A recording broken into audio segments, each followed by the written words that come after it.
Okay, ఇప్పుడు మన్సురా డివిజన్కి వస్తే కనుక మన్సురా డివిజన్ లో మొత్తం అవినీతిమయం. ఇక్కడ ఏమీ జరగలేదు అభివృద్ధి. అక్కడ ఎమ్మెల్యే అన్నారని కాదు, ఇక్కడ ఉన్న కొందరు స్థానిక బీఆర్ఎస్ నేతలు కూడా మాట్లాడారు. మన్సురా డివిజన్ కి వస్తే ఇక్కడ ఉన్నటువంటి బీఆర్ఎస్ నాయకులు షో ఆఫ్ తప్ప ఏం లేదు.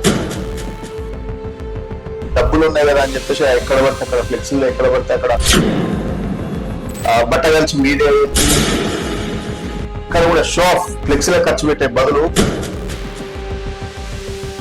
కొందరు మాత్రం డైరెక్ట్ గా కొన్ని ప్రూఫ్లతో సహా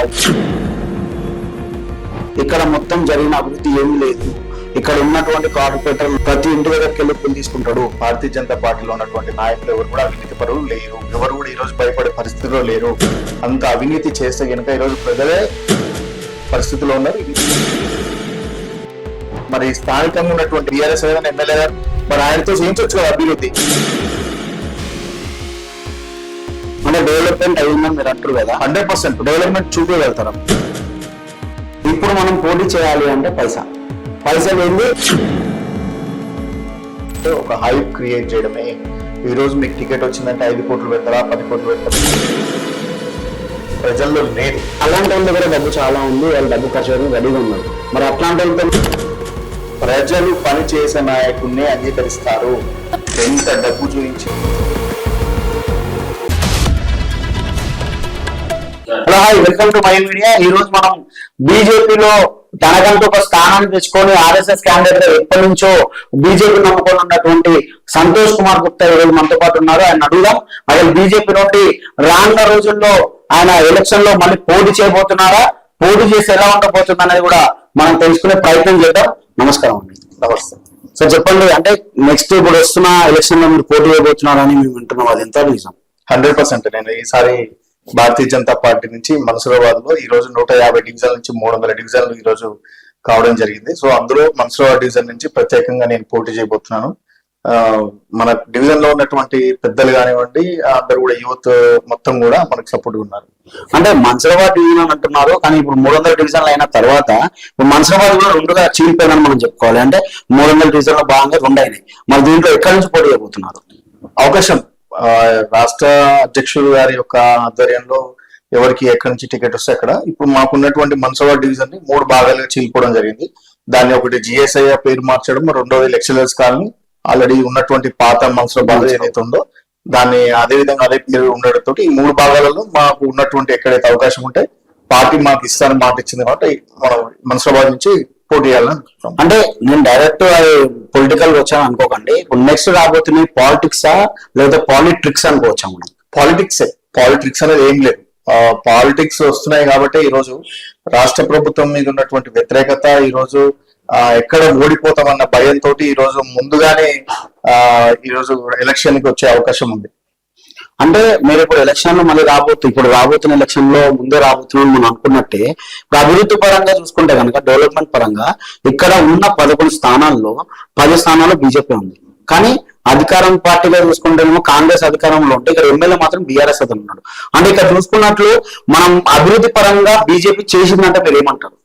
ఈ రోజు భారతీయ జనతా పార్టీని అందరూ కూడా స్వాగతిస్తున్నారండి. ముఖ్యంగా గుర్తుపెట్టుకోవాల్సింది ఏంటంటే 11 స్థానాలలో 11కి భారతీయ జనతా పార్టీ పాగా వేయడం, ఎల్బీనగర్ లో ఎమ్మెల్యే సుధీర్ రెడ్డి గారు ఉండి కూడా మా పార్టీ ఉన్నటువంటి కార్యకర్తలు కానివ్వండి, ఉన్నటువంటి కార్పొరేటర్లు కానివ్వండి, ఏదైనా సమస్య వచ్చినప్పుడు చెప్పాలంటే కూడా టైం ఇవ్వలేని పరిస్థితిలో ఉంది. అదేవిధంగా ఈ రోజు పని చేయనివ్వట్లేడు. ఎక్కడున్నా కూడా నేను తెప్పించిన అంటున్నాడు. నేను తెప్పించిన నిధులతోటి ఈ రోజు ఈ పని జరిగిందని చెప్పుకుంటున్నాడు తప్ప ఎక్కడ కూడా మా భారతీయ జనతా పార్టీలో ఉన్నటువంటి కార్పొరేటర్లు ఎక్కడ కూడా దగ్గరికి తీయట్లేడు, టైం ఇవ్వట్లేడు. ఉన్న సమస్యల మీద పోరాడదాము, ఉన్న సమస్యల మీద చెప్దాము, స్థానిక ఎమ్మెల్యే గారు కదా ఆ గౌరవాన్ని మేము ఎందుకు పోగొట్టుకోవాలంటే ఈ రోజు ఆయన టైం ఇచ్చే పరిస్థితిలో లేదు. అంటే రాకుండానే మా మీద మొత్తం కాలు లిగేషన్ చేస్తుందని కూడా ఆయన అన్నాడు ఒకసారి. మరి దాన్ని ఏమంటారు? అదే కదా ఆయన చేసే రాజకీయం అది. ఇప్పుడు బహిరంగంగా ప్రజలు ఉన్నారు, ఆయన అందరికి అందుబాటులో ఉంటున్నాడు. ఆ అందుబాటులో ఉన్నప్పుడు మరి ఎక్కడ ఎవరు కనిపించలేరు, ఎక్కడ ఇప్పుడు ప్రతి కాలంలో వచ్చి తిరుగుతున్నా అంటున్నాడు, అన్ని నేనే అభివృద్ధి చేస్తున్నాడు. మరి ఎందుకు కార్పొరేటర్లు ఎందుకు క్వశ్చన్ చేయలేకపోతున్నాడు, ఎందుకు మాట్లాడలేకపోతున్నాడు? మరి ఈరోజు సమస్యలు వచ్చినప్పుడు మరి మీ కార్పొరేటర్ రావట్లేదండి అని చెప్పి స్థానిక ఉన్నటువంటి కాలనీ సభ్యులను కానివ్వండి, కాలనీ ప్రెసిడెంట్లను కానివ్వండి, అదేవిధంగా ఎవరైతే ఇబ్బందులు ఉన్నాయని వెళ్లే వాళ్ళకి కానీ వాళ్ళకు ఈ వివరణ ఇస్తే ఈ రోజు కార్పొరేటర్లు కూడా స్పందిస్తారు. అంటే ఇక్కడ జరుగుతుంది ఏంది, చేసేది కార్పొరేటర్లు, అభివృద్ధి చేసింది నేను చెప్పుకోవడం మాత్రం అంటే పేరు ఒకటి సొమ్ము ఒకటి. ఓకే, ఇప్పుడు మన్సురా డివిజన్కి వస్తే కనుక మన్సురా డివిజన్ లో మొత్తం అవినీతిమయం. ఇక్కడ ఏమీ జరగలే అభివృద్ధి. అక్కడ ఎమ్మెల్యే అన్నారని కాదు, ఇక్కడ ఉన్న కొందరు స్థానిక బీఆర్ఎస్ నేతలు కూడా మాట్లాడుతారు. మరి దాని గురించి మీరు ఏమంటారు? భారతీయ జనతా పార్టీ ఎక్కడ కూడా అవినీతి పరులైనటువంటి నాయకులు ఎక్కడ లేరు. ఒకటి. రెండో విషయం, మన్సూరాబాద్ స్థానానికి వస్తే, మన్సూరాబాద్ డివిజన్ కి వస్తే ఇక్కడ ఉన్నటువంటి బీఆర్ఎస్ నాయకులు షో ఆఫ్ తప్ప ఏం లేదు. డబ్బులు ఉన్నాయి కదా అని చెప్పేసి ఎక్కడ పడితే అక్కడ ఫ్లెక్సీలు, ఎక్కడ పడితే అక్కడ దందాలు, ఎక్కడ పడితే అక్కడ ఒక రకమైనటువంటి బట్టగలిచి మీదేసేటటువంటి ప్రయత్నం చేయడం తప్ప ఎక్కడ కూడా షో ఆఫ్. ఇప్పుడు నేను ఏమంటున్నానంటే ఈ రోజు కొన్ని లక్షల కోట్లకు సంబంధించిన ఫ్లెక్సీలు బీఆర్ఎస్ నాయకులు చేస్తున్నటువంటి, ఈ రోజు ఫ్లెక్సీల ఖర్చు పెట్టే బదులు కాలనీలో ఉన్నటువంటి సమస్యల మీద పెట్టుంటే ఆ డబ్బు ఈ రోజు ప్రజలు ఆహ్వానిస్తారు కదా ఎవరైనా కూడా. మరి అలాంటి షో ఆఫ్ చేసే నాయకుల్ని ఏ రోజు కూడా ప్రజలు అంగీకరించరు.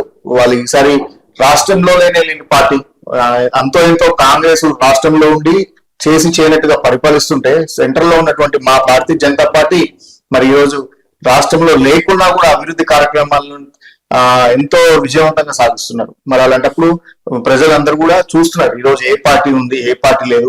ఈ రోజు రాష్ట్ర ప్రభుత్వంలో కాంగ్రెస్ ఉండి కూడా ఎంతవరకు అభివృద్ధి చేసింది, ఎంతమందికి ఉద్యోగాలు ఇచ్చారనేది కూడా చూస్తున్నారు. సో దాన్ని బట్టి కూడా రేపు రాబోయే రోజుల్లో బీజేపీ బాగా వేస్తుంది. అంటే ఇక్కడ మీరు అన్నట్టుగా బీజేపీ మాత్రం బాగా వేస్తున్నాం మీరు చెప్తారు.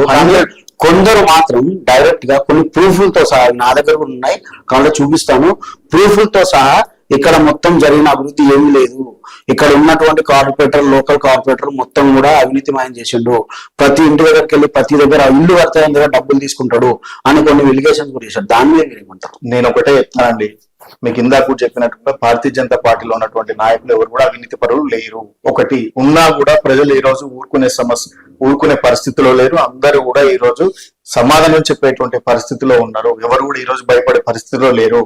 అంత అవినీతి చేస్తే కనుక ఈ రోజు ప్రజలే బుద్ధి చెప్పే పరిస్థితిలో ఉన్నారు. ఇంకోటి కూడా ఏంటంటే ఈ రోజు ఏఐ టెక్నాలజీ వాడుతున్నట్టు, ఏఐ టెక్నాలజీ ఎలా ఉందో ఆ టైప్ లో కూడా రాజకీయాన్ని చేస్తున్నారు. ఈ రోజు బీఆర్ఎస్ వాళ్ళు చేస్తున్నటువంటిది కూడా మన్సూరా డివిజన్ లో అంతే. జస్ట్ ఏంటంటే మనం ఒక బ్రాండింగ్ కోసం 4 వీడియోలు తీస్తున్నామా, 4 వీడియోలు పెడుతున్నామా, దాన్ని హైప్ క్రియేట్ చేయడం. అంటే దీనికంటే ముందు ఒక స్క్రిప్ట్ రాయడం, పోవడం, నేను వస్తున్నా అని చెప్పడం, మాట్లాడడము, దాన్ని క్రియేట్ చేయడము.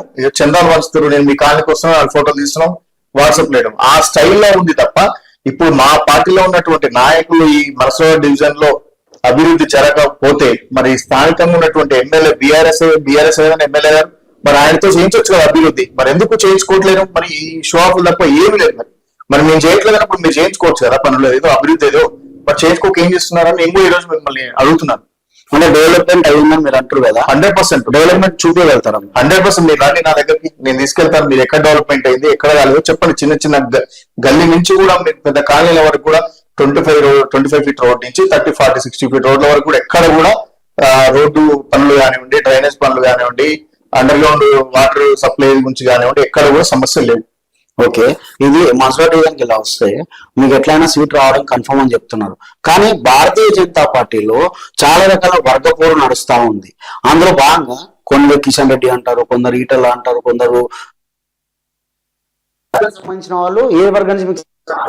నేను బీజేపీ వర్గానికి సంబంధించిన వ్యక్తిని. ఎందుకంటే బండి సంజయ్ గారు బీజేపీ పార్టీనే, కిషన్ రెడ్డి గారు బీజేపీనేనండి, రామచంద్ర గారు బీజేపీనే. అందరం కూడా మేము ఒక కుటుంబానికి సంబంధించినటువంటి వ్యక్తులం. అంతేగాని ఇక్కడ వర్గపోరు ఎవరు లేరు.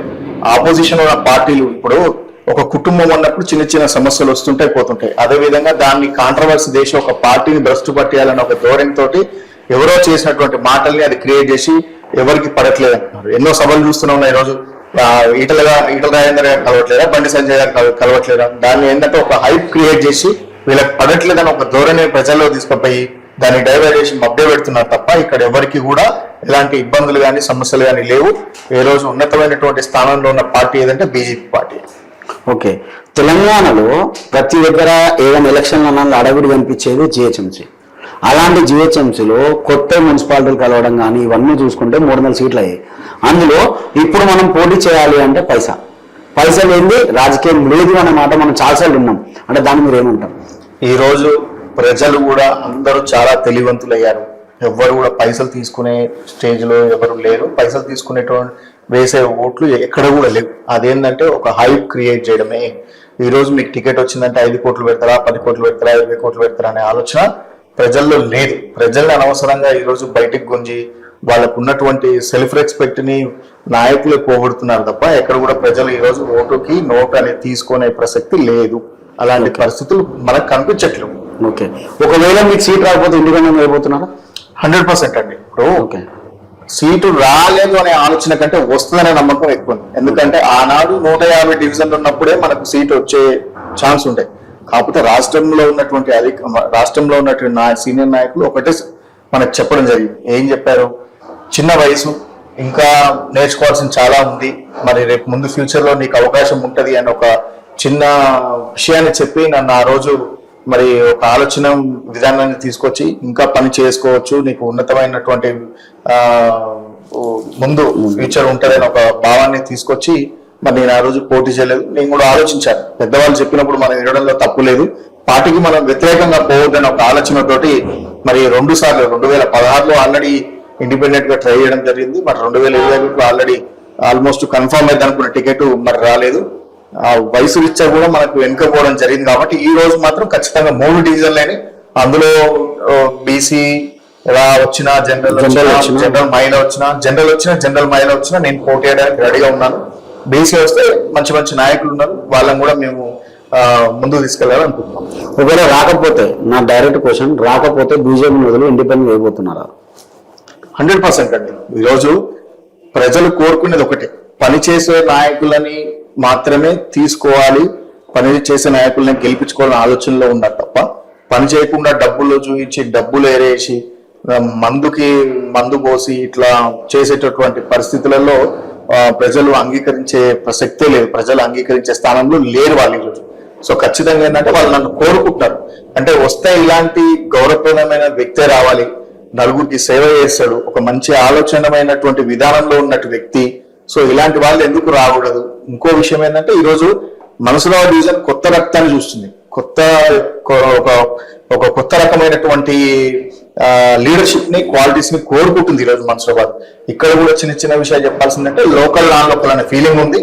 లోకల్ నాన్ లోకల్ ఫీలింగ్ అయితే మాకు ఎటువంటిది లేదు. లోకలే గెలవాలన్న ఫీలింగ్ ని పాత రోజుల్లో ఉన్నటువంటి నాయకులు దాన్ని ఒక విధంగా క్రియేట్ చేసి, మా పార్టీని అన్ని రకాల పార్టీలు ఆ విధంగా క్రియేట్ చేసి ఎప్పుడు వాళ్ళే ఉండాలన్న ఆలోచన విధానం తీసుకురావడం జరిగింది. కాబట్టి ఈరోజు కొత్తదనాన్ని చూస్తున్నారు, యువతను చూస్తున్నారు, అభివృద్ధి కార్యక్రమాలు చేయాలి, అభివృద్ధిని పెంచి పోషించాలి.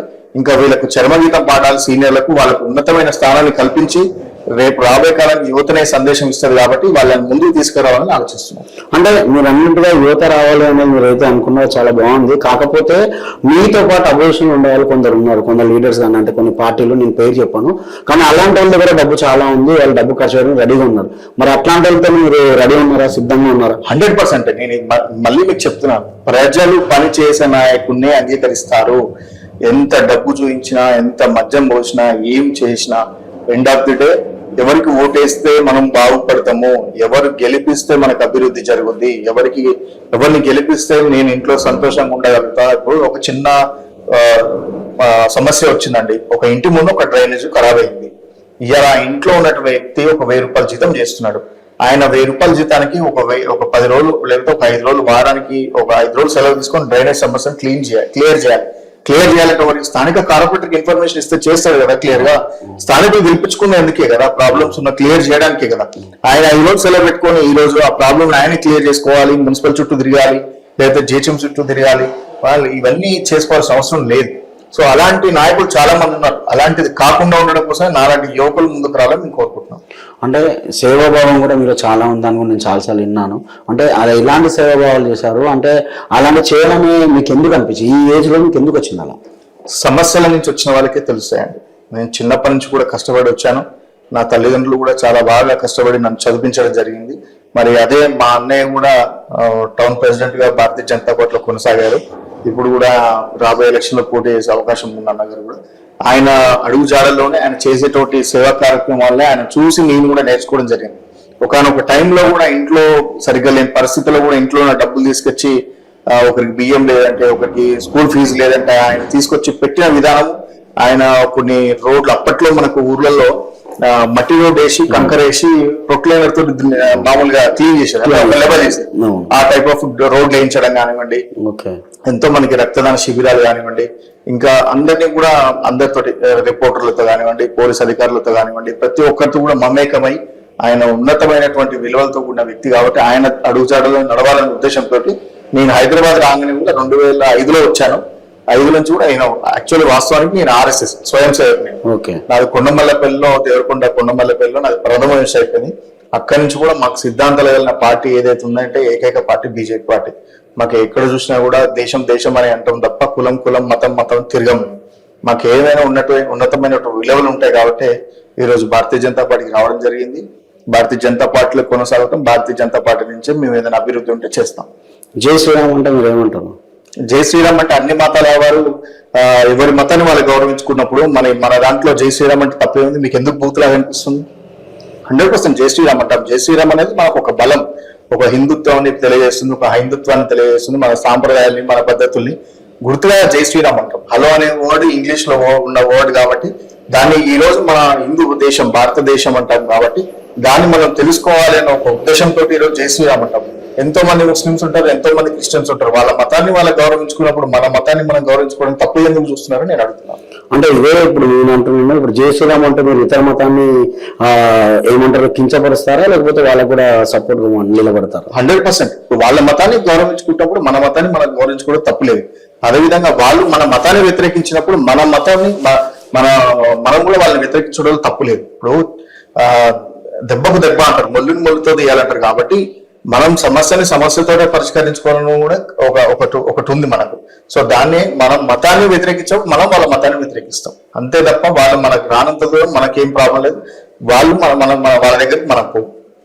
అంటే మనం ఎలక్షన్లకు వెళ్తున్నాం, ఎలక్షన్లు వెళ్ళినప్పుడు ఏ మతంతో సంబంధం లేకుండా ప్రతి ఓటు మనకు పడాలి, ఆ ఓట్లు పడాలి. అదేవిధంగా మనతో పాటు మనం కూడా అందరితో ఉండాలి. అంటే ఇలాంటి టైంలో జై శ్రీరామ్ సిద్ధాంతాన్ని జై శ్రీరామ్ మనం అంటే మన ఓట్లు తగ్గుతాయని ఏం భయం మీకు లేదా? జై శ్రీరామ్ అనే పదాన్ని ఏంటంటే మనం హిందువులని గుర్తు చేయడానికి కాదు, మన రాముల వారిని మన హిందుత్వాన్ని మన హైందవ ధర్మాన్ని మనం తెలియజేస్తున్నాం, వ్యక్తపరుస్తున్నాం తప్ప దాన్ని రాజకీయంగా రుద్దుతున్నటువంటి పార్టీలు ఏంటంటే ఈ రోజు రాష్ట్రంలో బీఆర్ఎస్ ప్రభుత్వం, కేంద్రంలో అప్పుడు పరిపాలించినటువంటి కాంగ్రెస్ ప్రభుత్వాన్ని ఇది ఒక క్రియేట్ చేశారు. హిందుత్వమైన పార్టీ అనేది ఒక బీజేపీ హిందుత్వ పార్టీ అనేది ఒక క్రియేట్ చేశారు. అయినా ప్రజలు నమ్మలేదు. ఎందుకు నమ్మలేదంటే ఈ రోజు హిందుత్వ పార్టీ బీజేపీ అయి ఉంటే ఈ రోజు ఎక్కడ చూసినా రాష్ట్రంలో కూడా బీజేపీ పార్టీ ఉండదు. ఎందుకంటే ఐకమత్యం అనేది ఒకటి హిందువులలో ఉన్నప్పుడు ఇది ఒక హిందూ పార్టీ అనేది వాళ్ళకి తెలియదు. హిందుత్వానికి సంబంధించిన పార్టీ బీజేపీ కాదు. ఎక్కడ కూడా నరేంద్ర మోడీ గారు ఎన్నో ప్రదేశాలు తిరిగారు, ఎన్నో సభలు పెట్టారు. ఎక్కడ కూడా హిందూ ముస్లిం క్రిస్టియన్ సపరేట్ అని ఎక్కడ ఆయన చెప్పలేదు. ఈ ఇన్నేళ్ల పరిపాలన కూడా మోడీ గారు ఎక్కడ కూడా మాట్లాడలేదు. ఇక్కడ ఏమైనా కాంగ్రెస్ వాళ్ళు బీఆర్ఎస్ వాళ్ళు ఇది హిందుత్వ పార్టీ అనే ఒక దాన్ని ప్రబలంగా చేశారు తప్ప ఒక ముద్ర వేయడం జరిగింది బీజేపీ మీద. కానీ ఎక్కడ కూడా హిందుత్వ వేరే పార్టీలకు వ్యతిరేకమైన పార్టీ హిందుత్వం అనేది ఏం లేదు. వాస్తవానికి కూడా బీజేపీలో కూడా ముస్లిమ్స్ ఉన్నారు, క్రిస్టియన్స్ కూడా అభిమానించే వాళ్ళు ఉన్నారు. కొన్ని సంఘటనలు కూడా కొంతమంది ముస్లిమ్స్ క్రిస్టియన్స్ వల్ల కూడా కొన్ని ఓట్ బ్యాంక్ పెరిగిన రోజులు కూడా ఉన్నాయి. ఓకే, అంటే ఇదంతా ఇలా ఉంటే మొన్న జరిగినటువంటి ఏదైతే సర్పంచ్ ఎలక్షన్స్ ఉన్నాయో ఇండిపెండెంట్ కంటే తక్కువ సీట్లు బీజేపీ గెలిచిందంటే మీరు ఏమంటారు? వాస్తవాలు తెలుసుకుంటే ఏంటంటే పోయినసారి 128 స్థానాల కంటే ఈ రోజు 860 స్థానాల్లో భారతీయ జనతా పార్టీ గెలుచుకోవడం జరిగింది.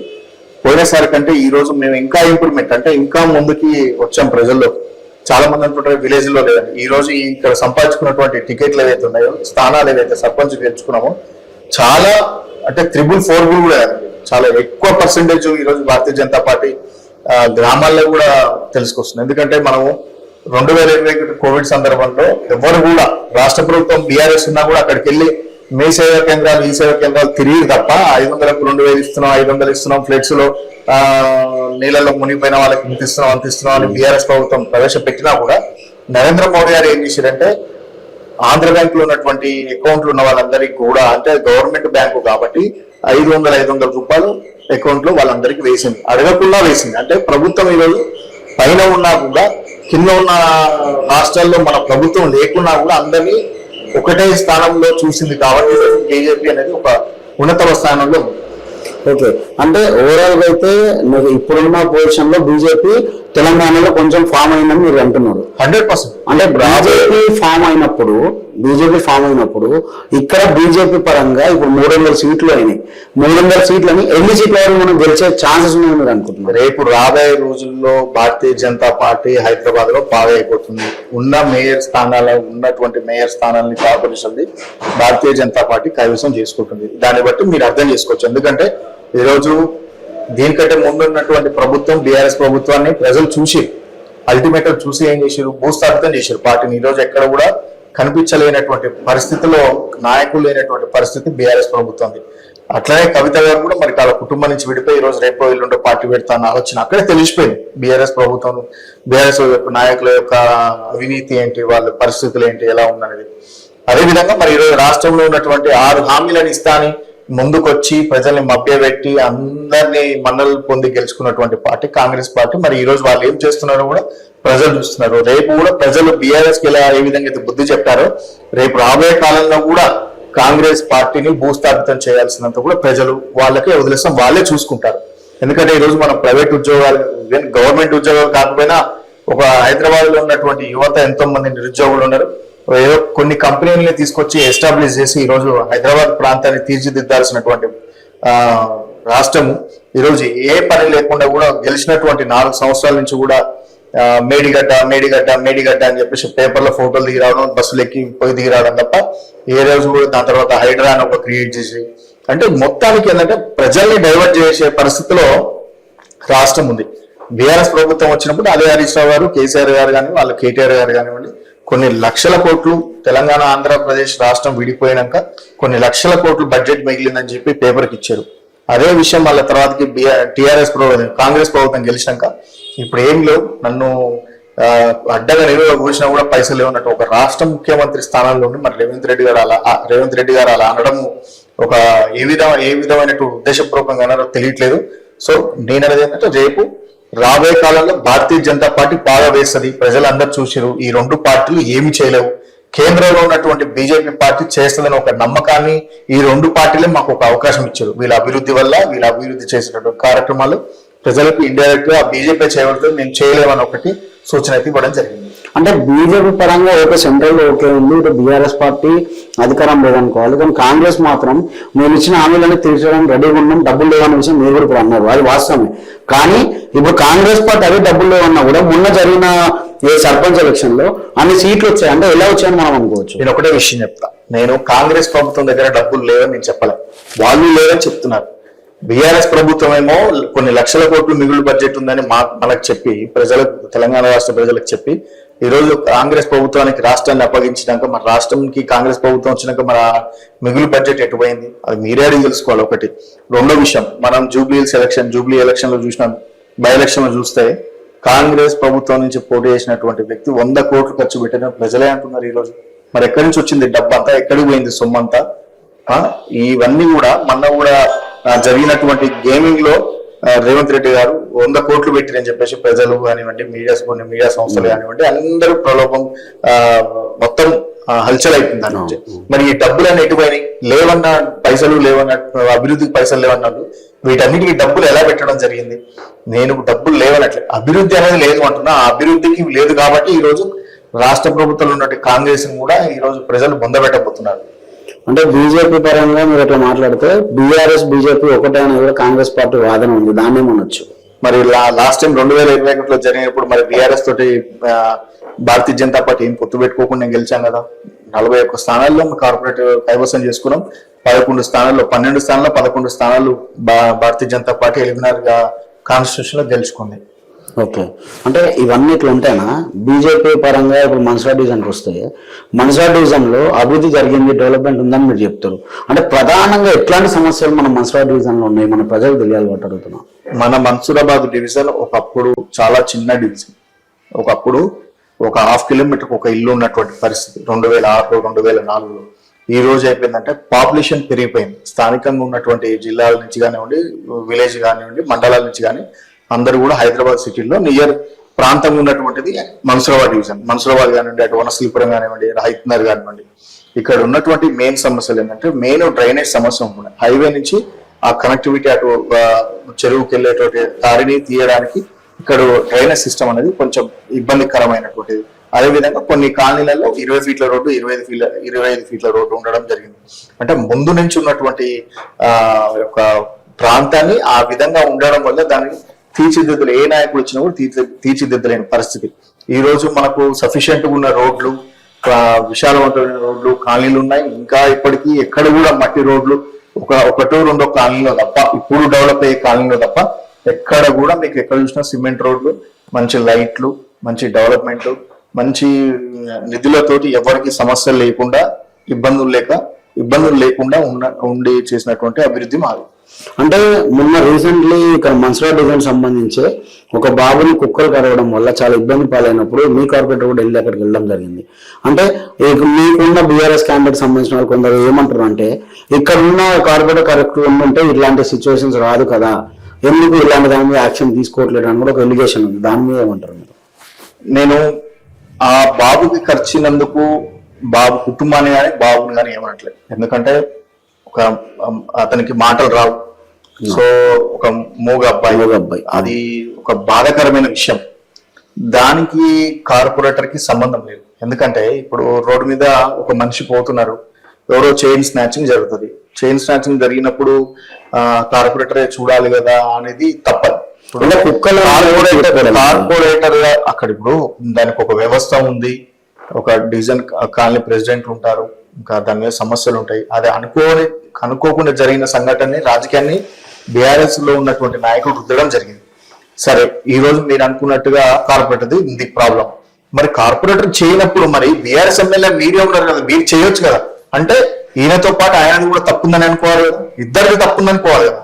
ప్రజలు చూస్తున్నారు, ప్రతి దాన్ని రాజకీయం చేయడము, షో ఆఫ్ చేయడము, వీడియోలు రిలీజ్ చేయడము, లేదు అంటే ఫ్లెక్సీలు కొట్టేయడము, డబ్బులు ఉన్నాయి కదా విచ్చలవిడ ఖర్చు పెడతా అంటే కూడా ప్రజలకు తెలుస్తుంది వీటికి టైం పాస్ అవుతున్నాయి, డబ్బులు ఉన్నాయి, ఖర్చు పెడుతున్న పెట్టని అన్న ఒక విధానాన్ని వాళ్ళే ఇండైరెక్ట్ గా తీసుకురావడం జరుగుతుంది. అంతే తప్ప ఇక్కడ జరిగినటువంటి ఇబ్బందికి కార్పొరేటర్ కంటే ప్రతి ఒక్క నాయకునికి వస్తుంది.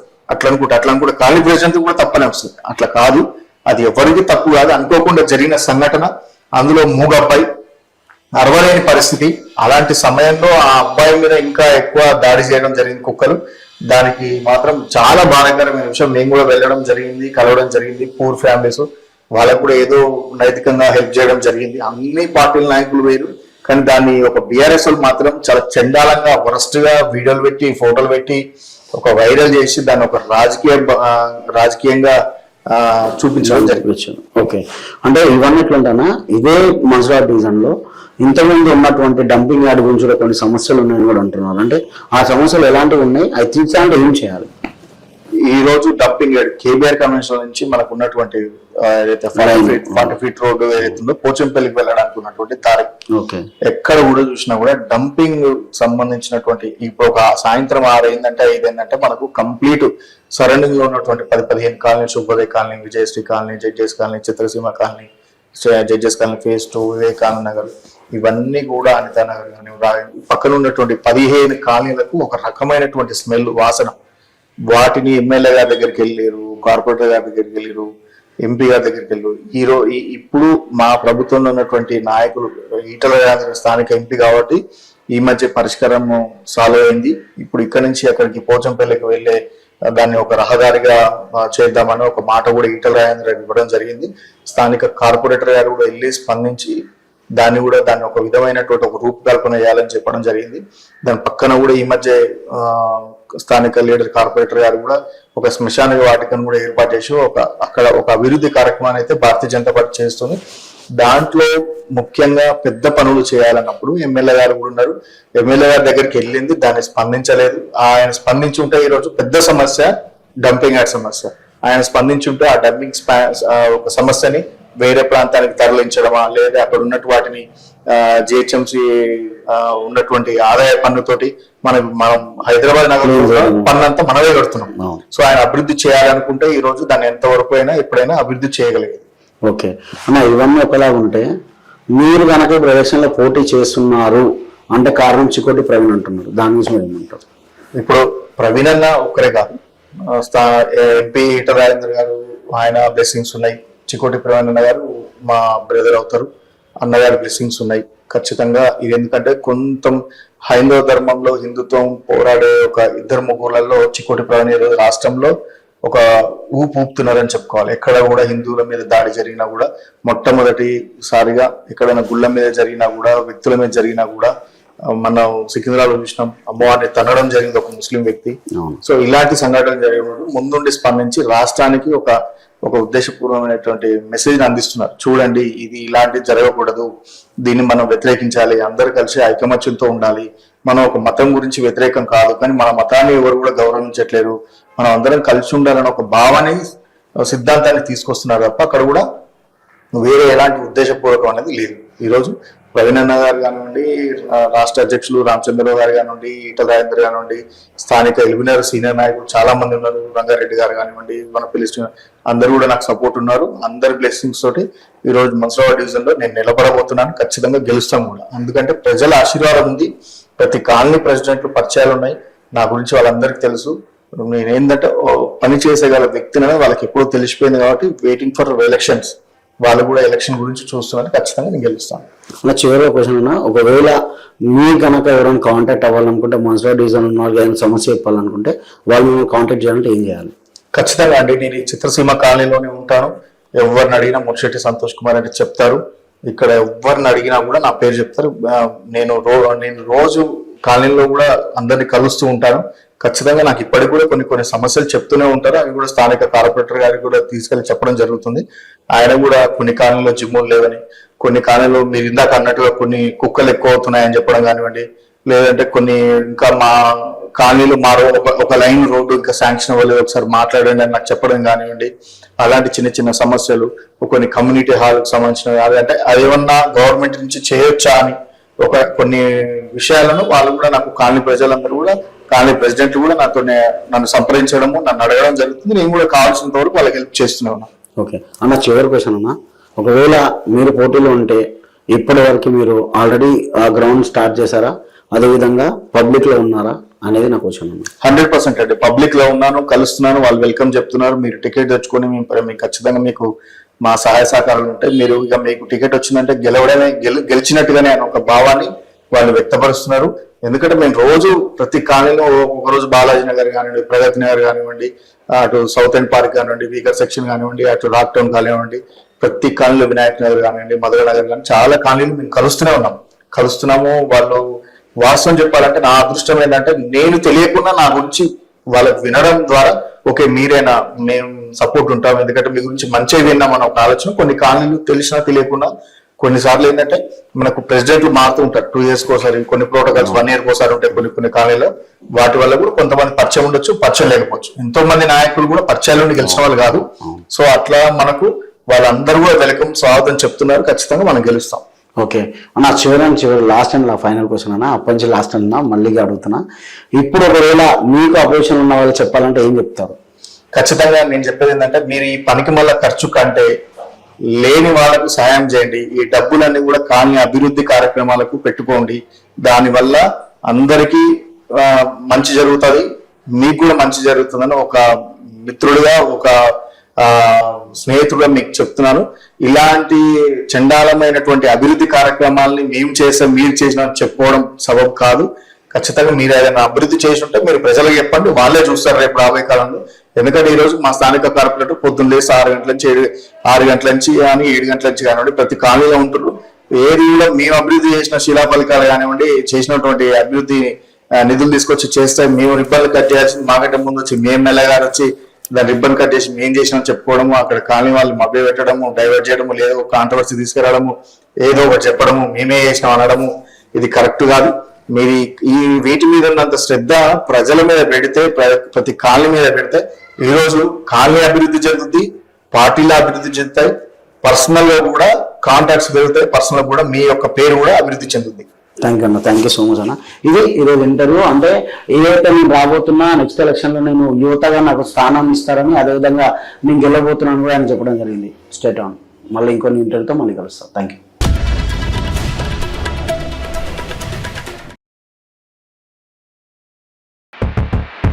ఓకే, ఇప్పుడు మన్సూరాబాద్ డివిజన్కి వస్తే కనుక మన్సూరాబాద్ డివిజన్ లో మొత్తం అవినీతిమయం, ఇక్కడ ఏమీ జరగలేదు అభివృద్ధి. అక్కడ ఎమ్మెల్యే అన్నారని కాదు, ఇక్కడ ఉన్న కొందరు స్థానిక బీఆర్ఎస్ నేతలు కూడా మాట్లాడారు. మనసురాబాద్ డివిజన్ కి వస్తే ఇక్కడ ఉన్నటువంటి బీఆర్ఎస్ నాయకులు షో ఆఫ్ తప్ప ఏం లేదు. డబ్బులు ఉన్నాయి కదా అని చెప్పేసి ఎక్కడ పడితే అక్కడ ఫ్లెక్సీలు, ఎక్కడ పడితే అక్కడ బట్టగలిసి మీడియా, ఇక్కడ కూడా షో ఆఫ్ ఫ్లెక్సీలో ఖర్చు పెట్టే బదులు కొందరు మాత్రం డైరెక్ట్ గా కొన్ని ప్రూఫ్లతో సహా ఇక్కడ మొత్తం జరిగిన అభివృద్ధి ఏమీ లేదు, ఇక్కడ ఉన్నటువంటి కార్పొరేటర్ ప్రతి ఇంటి దగ్గరికి వెళ్ళి పులు తీసుకుంటాడు. భారతీయ జనతా పార్టీలో ఉన్నటువంటి నాయకులు ఎవరు కూడా అవినీతి పరులు లేరు, ఎవరు కూడా ఈ రోజు భయపడే పరిస్థితిలో లేరు. అంత అవినీతి చేస్తే కనుక ఈ రోజు ప్రజలే పరిస్థితిలో ఉన్నారు. మరి స్థానికంగా ఉన్నటువంటి బీఆర్ఎస్ ఎమ్మెల్యే గారు మరి ఆయనతో చేయించవచ్చు కదా అభివృద్ధి. అంటే డెవలప్మెంట్ అయ్యిందని మీరు అంటారు కదా, 100% డెవలప్మెంట్ చూపగలుగుతారు. ఇప్పుడు మనం పోటీ చేయాలి అంటే పైసలు ఏంది, ఒక హైప్ క్రియేట్ చేయడమే. ఈ రోజు మీకు టికెట్ వచ్చిందంటే 5 కోట్లు పెడతారా, 10 కోట్లు పెడతారా, ప్రజల్లో లేదు. అలాంటి వాళ్ళ దగ్గర డబ్బు చాలా ఉంది, వాళ్ళు డబ్బు ఖర్చు చేయడం రెడీగా ఉన్నారు. మరి అట్లాంటి వాళ్ళతో ప్రజలు పని చేసే నాయకుడిని అంగీకరిస్తారు. ఎంత డబ్బు చూపించినా, ఎంత మద్యం పోసినా, ఏం చేసినా ఎండ్ ఆఫ్ ది డే ఎవరికి ఓటేస్తే మనం బాగుపడతాము, ఎవరు గెలిపిస్తే మనకు అభివృద్ధి జరుగుద్ది,